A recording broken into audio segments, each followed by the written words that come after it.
जय श्री हरि, जय श्री नारायण, जय श्री विष्णु भगवान। आज हम सब परम सौभाग्यशाली हैं कि हमें सुनने और स्मरण करने का अवसर प्राप्त हो रहा है।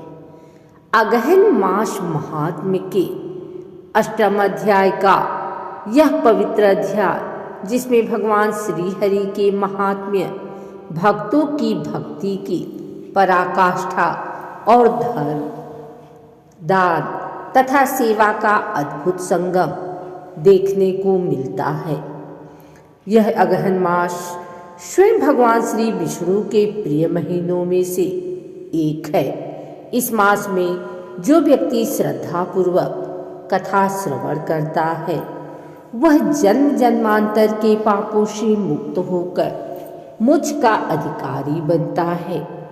आज की कथा में हम जानेंगे कैसे एक साधारण गृहस्थ ने अगहन मास के नियमों का पालन कर दिव्य लोक की प्राप्ति की, कैसे भगवान स्वयं अपने भक्त की परीक्षा लेकर उसे अमरता का वरदान देते हैं, और कैसे इस मास में किए गए दान, व्रत, स्नान और पूजा से समस्त दोषों का नाश हो जाता है।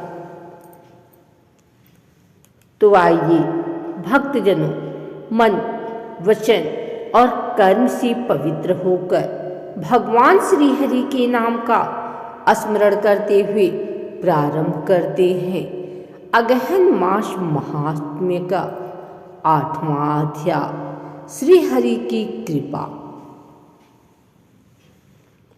एक समय की बात है जब पृथ्वी पर धर्म का प्रभाव धीरे धीरे घटने लगा था। तब एक नगर में धर्मदत्त नामक एक ब्राह्मण रहता था। वह सदा सत्य बोलने वाला, दयालु और भगवान विष्णु का परम उपासक था। परंतु समय के प्रभाव से वह अत्यंत निर्धन हो गया। फिर भी उसने अपने जीवन में भक्ति का त्याग नहीं किया। एक दिन उसने सुना कि अगहन मास का आरंभ हो चुका है, वह महीना जिसमें भगवान विष्णु स्वयं अपने भक्तों के पापों को हर लेते हैं। उसने निश्चय किया कि चाहे कुछ भी हो जाए, वह इस पूरे मास में उपवास, स्नान और पूजा करेगा। आगे कथा में आएगा कि भगवान उसकी भक्ति की परीक्षा लेते हैं, उसे दरिद्रता और कष्टों से गुजरते हैं, लेकिन अंत में उसकी अटल श्रद्धा देखकर प्रसन्न होकर स्वयं प्रकट होते हैं।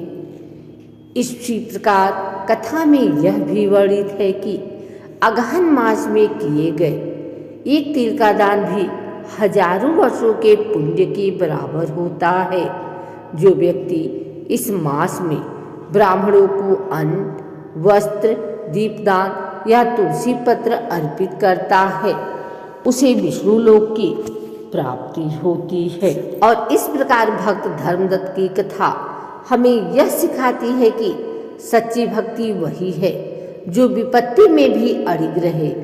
अगहन मास का पालन करने वाला व्यक्ति चाहे निर्धन क्यों न हो, भगवान उसकी हर कमी पूरी कर देते हैं।